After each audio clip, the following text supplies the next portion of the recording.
Alright guys, so today we're going to be checking out part 4 of the Halo 5 breakdown, Sanghelios. And I already know that Archo's got some stuff to say about this, so I'm just going to ask him. Hey Archo, what do you have to say about this friending? My friending, it would be good to just get on with it. Yes, get on with it! Okay.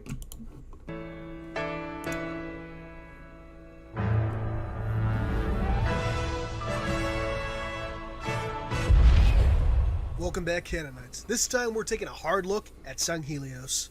We start on board Infinity. Locke briefly talks with Commander Palmer, who is escorting Halsey to Sanghelios, where she'll have a plan ready to share. Afterwards, as they walk towards their ride to the Sangheli homeworld, Vale brings up Locke's work with Oni, specifically his recommendation for assassinating the Arbiter. She asks why it never happened, to which he responds, Things changed. Now, I don't know about you, but this exchange kind of bothered me. I get why they did it from a narrative standpoint, but what's with the last question? Why didn't he do it? Did Vale miss the end of the Human Covenant War 3 months after Locke filed his report? That just seems like a really stupid question. It is a stupid question. I know this is nitpicking at its worst, but it did bother me. Side note, how cool would it have been if this Sangheli had been Untho or Uze, or perhaps even better, Maki Chava, since we spend so much time talking to her later on? Missed opportunities, 343. Anyway, as Osiriss prepares to leave, Lasky quickly reminds Locke that this is a black op before wishing them luck. Our From boy there, Lasky. Osiriss deploys to Sanghelios, backed up by the aforementioned Maki Chava. Interestingly, the deployment date is October 27th, the same day that the Master Chief is officially declared dead. It's also the same day that Agent Maya Sankar, aka Pharaoh, arrived at Conrad's Point to investigate a Guardian Awakening site currently under the control of the new Colonial Alliance. Once deployed, we get some of the clunkiest pieces of exposition since Keyes explaining the Halo ring in Halo CE. At least in the case of Keyes, neither the player nor the Chief knew what Halo was. You cannot, repeat, cannot tell me that Locke, and probably Osiriss in general, wouldn't be familiar with the Arbiter's swords of Sanghelios. We know for a fact that Vale at the very least knows about them, since she worked with the swords during Operation Farstorm. Anyway. I have a feeling we're about to get death by exposition. I am sorry. The Spartans are informed that the Arbiter is currently at a place called the Elder Council Chamber, and they begin doing what Spartans do best: kill Covenant. As I mentioned back in both episodes 1 and 2, the Sanghelios levels really allow Vale to shine as a character. From her notes on Sangheli culture to a death prayer for fallen swords, Vale truly shines as an exposition tool to explain what's going on. Best of all, it works from a narrative perspective since the rest of Osiriss isn't going to know all these things, and Vale, having a lifelong fascination with Sangheli culture, would want to share her passion. Okay. The first level in this Sanghelios sequence isn't much to write home about, narratively speaking, but it does feature some nice combat sequences, notably the Mantis run that starts roughly about halfway through the level, leading right up to the I enjoy the Mantis. I enjoy it much. encounter with the Arbiter, if one so chooses. And God, when we finally do encounter the Arbiter, 343 chose a damn brilliant way to introduce him. As you come up to the council chamber, you see the Arbiter slay 2 would-be assassins, before wondering what the hell Spartans are doing there. After saving the Arbiter, Locke meets with him to I like the fact that his leg kicked up and is just like, huh? discuss their plan of using the Guardian at Tsunayan. The Arbiter is not too pleased with the presence of the man that once volunteered to kill him, never mind Locke's former association with Oni. As the Arbiter brings up Locke's hunt for the Master Chief, Cortana suddenly appears, seemingly undaunted by Locke's hunt. Cortana's presence also indicates that she knows about the Tsunayan Guardian, making the need to execute their plans much more urgent. So Cortana just is just showing up wherever she feels like. That how the domain work? Yay. The Arbiter, while willing to help, makes it clear that he will not do so unless victory is assured. So, time to pause and bring up another point of contention with Halo 5, or rather, Halo 2 Anniversary, depending on how you view it. I'm sure almost everyone is familiar with the bonus cutscenes included with the Master Chief Collection, the ones said to leave us at the doorstep to Halo 5. However, after playing the campaign, it doesn't take a genius to realize that these cutscenes have no place in the game. the way things play out is literally impossible unless the characters all had a sudden case of amnesia. At best, if you cut out the initial conversation and start with Locke asking about the demon moniker attributed to the Master Chief, you could argue a loose canonicity. The second bonus cutscene is easier to explain since it loosely mirrors the opening to the Battle of Tsunayan, but the canonicity is still dubious at best. Personally, it never bothered me all that much, but I understand full well why it bothers others. That said, I'm not exactly sure how you could set up Halo 5 in an effective manner without changing some details around. Please correct me if I'm wrong. Moving forward, Osiriss meets up with Dr. Halsey to discuss her I like the fact that she was like, "Hey! plan, using a Hey!" constructor. Halsey will be able to feed the coordinates into the Tsunayan Guardian, a simple plan that really only requires Osiriss to secure a constructor, which, thankfully, Sanghelios, and specifically the local area, has in excess.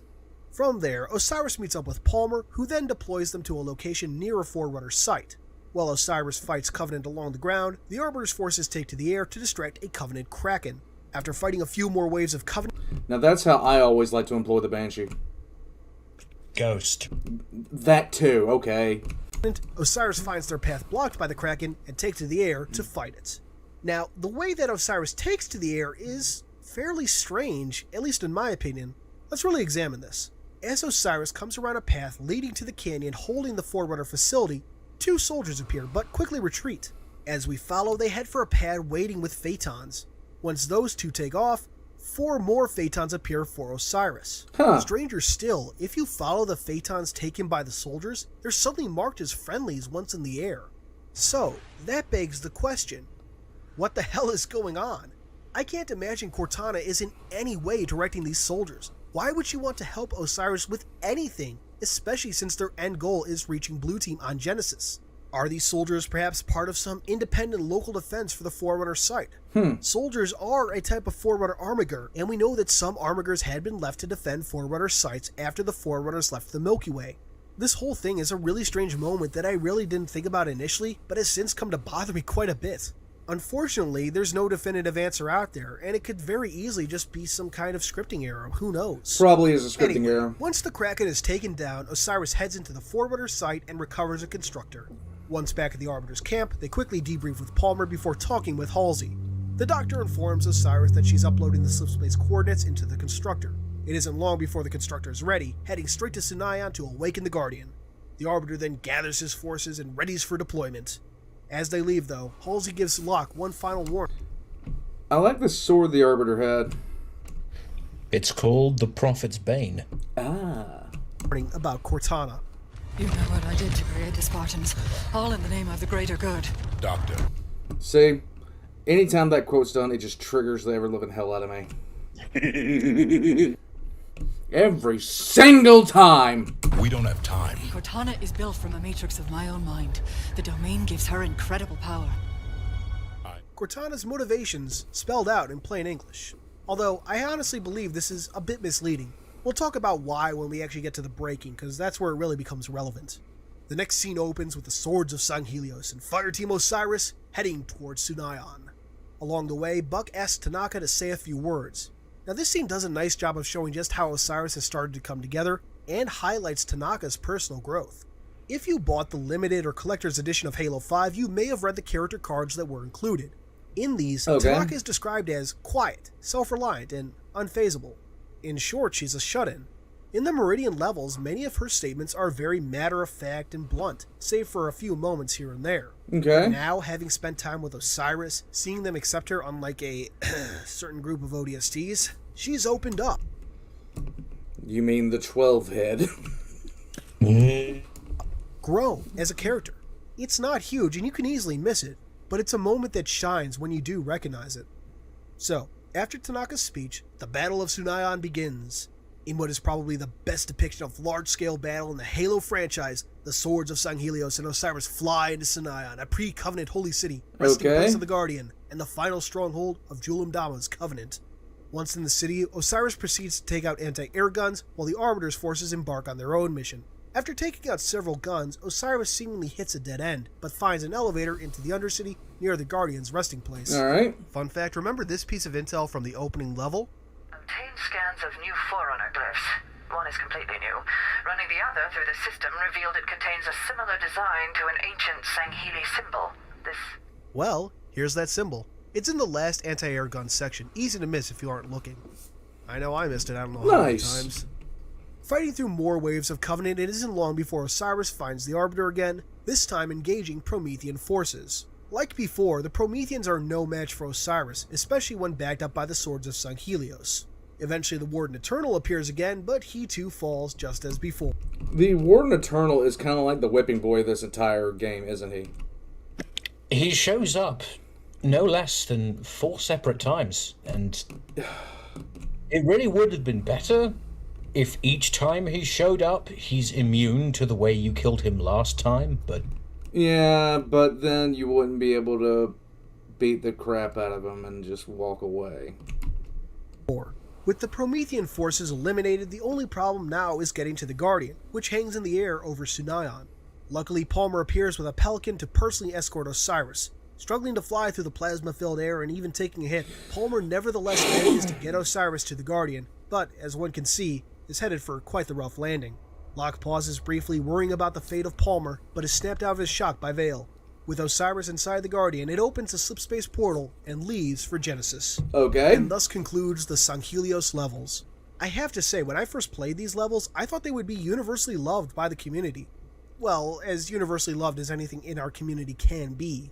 But anyway, to my surprise, these levels have been somewhat divisive. I'd say there's still more love than anything else, but I was surprised to find that people actually hated them, or at the very least, while enjoying them, weren't a fan of how they seemed to bring a halt to the plot for 5 levels. So what was the problem with them? In my opinion, they're perfectly fine. They're even good. Okay. While I can't agree with that entirely, I can't necessarily blame those people.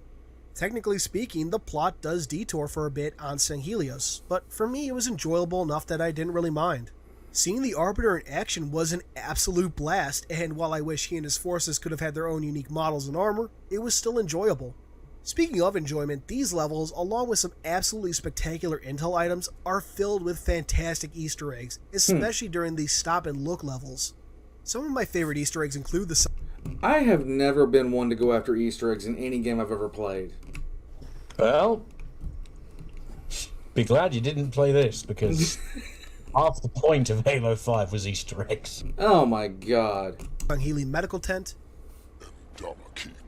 Their plasma blades burn less intensely, harder to cut armor, but the injuries are more grievous and do not cauterize. So the blades leave Sangheli alive, but too wounded to fight. Most choose. The Sangheli and Ungoi pals. There's this one thing I've been thinking about for years. Say you're a nice thing, right? And there was a mean thing that turned nice things into mean things, but you caught it. Would you kill the mean thing once and forevers, or would you maybe take the mean thing and put it someplace safe so people in the future could find it and feed it to some dogs? What? This guy. This grunt is this grunt is named Dimki Hote, and if you just stick around and listen, he'll talk about all kinds of shit. All of it is inside references and jokes about the Halo franchise at large. Nice. Not do the second one. Runty science. If my hypothesis be correct, soon the Dr. Halsey will release her spores and spin a cocoon of rich meat silk. Truly, this is a very exciting time to be making science. And of course, the love poem. I love your brightly shining armor, human named Commander Palmer. Oh, hell no. Hell no. Not canon. Oh god, please no. There's also a nice scene with two Sangheli talking about Celine Neon. Too bad he was an utter waste, like much of... I cannot hear that name without thinking about the theme of Titanic. Escalation. Speaking strictly on the intel side, there is, as always, a ton of fantastic bits of audio to listen to. Some, notably the ancient swords, further flesh out Sangheli culture. Some of what we hear is familiar to lore fans, but there are some new ones, such as... When night falls, Even the greatest Colo herder will still smell like a Colo. You see, Halo 5, this is what I'm expecting when you promise to flesh out Sangheli culture, not that, what would humans say shit. No, I'm still not over that. He seems a bit big mad. So am I. Yes. Another great series of intel items follows two Sangheli brothers, one with the Covenant, the other with the Swords of Sanghelios. Each tries to convince the other to follow their cause, and ultimately they end up killing each other in combat. Finding these throughout the campaign is really emotional and really helps ground the conflict between the Sangheli. Other intel includes the start of Kit Pitlimp's adventures, I am Kit Pitlimp, the Explorer. some words on Sangheli medical practices. Now this one's interesting as it shows a shift in Sangheli culture, which traditionally sees spilling blood outside of battle as dishonorable. An anthropological report from a Sangheli studying ancient ruins. Interestingly, there's a mention of a great drowning, which to me screamed flood. I may be projecting my own hopes here, but a man can dream, right? There are several intel items reflecting how the Arbiter is seen by other Sangheli, such as an Indama loyalist who feels shame at the notion of killing his target after getting to know him, or a Sangheli honor guard who constantly worries over how he appears in the Arbiter's eyes. My favorite is a praise from a Sangheli who reveals that the Arbiter likes to steal some of Lord Hood's more memorable lines. Let us never forget those who have journeyed into the howling dark and did not return, he once said. Have you ever heard such wisdom? And there's even more still. There is a wealth of amazing items to listen to throughout the Sanghelios levels. Unfortunately, I must, again, bring up a very important fact. Few of these, if any, actually contribute to Halo 5's story. The universe at large? Absolutely. Halo 5? Not so much. I think what really holds it back is the fact that 343 seems to want to tie the delivery of this intel into the mission and setting, make it relevant to what's going on. That's nice, and definitely helps immerse the player, but when your game is pulling from all these stories and events from the expanded universe, it's necessary, absolutely necessary, to explain that to the player. At the very least, give them a chance to discover that information. Going forward, whether they decide to return to terminals or stick entirely with Intel, I'd obviously hope for a mixture of both, 343, when deciding what goes into this stuff, needs to look at the important story elements players not familiar with the expanded universe absolutely need to know. If nothing else, an in-game encyclopedia of some kind, perhaps something along the lines of Mass Effect's Codex, is needed. I know the Halo channel exists, but in its current form, it's extremely difficult to navigate and is missing a lot of vital information, even... There's a Halo channel? It's this shoddy little Xbox app thing. Oh, okay. It didn't work very well. So kind of like Warhammer Plus? You didn't have to pay for it, at least. Okay. For Halo 5, never mind that there's no incentive for the average player to check out the universe articles. But that does it for Sanghelios. Next time, we'll be looking at the last 3 levels: Genesis, The Breaking, and Guardians. After that, a wrap-up covering things I may have missed, ideas I feel could improve Halo 6 or whatever comes next, and a re-evaluation of my rating for Halo 5. This has been Halo Canon, and I want to thank you all for your patience during this journey. Till next time. Okay, so, it looks like they went more for the funny than anything else with some of those voice things. There are a few of them, but there's still quality there. Okay. Well, there's at least that. Well, I can't say that I would want to have played this, but at the same time, I can't really say for sure whether or not I would have wanted to do this, you know? But I trust your judgment when it comes to this kind of stuff. Huh? Huh? Huh? Huh? Ladies and gentlemen, this is what I do on a date. Alright, so we're going to take off. So hopefully tomorrow we'll be able to check out the Halo Breakdown Part 5 of Halo 5. Until then, like and subscribe if you guys haven't already. I'll be putting all of Halo Canon's links in the description down below, as well as a link to the Discord and my Patreon if you guys like support the channel. Archo, you got anything else? Dinky Hote is a funny, funny man. Yes, little Dinky. Yes.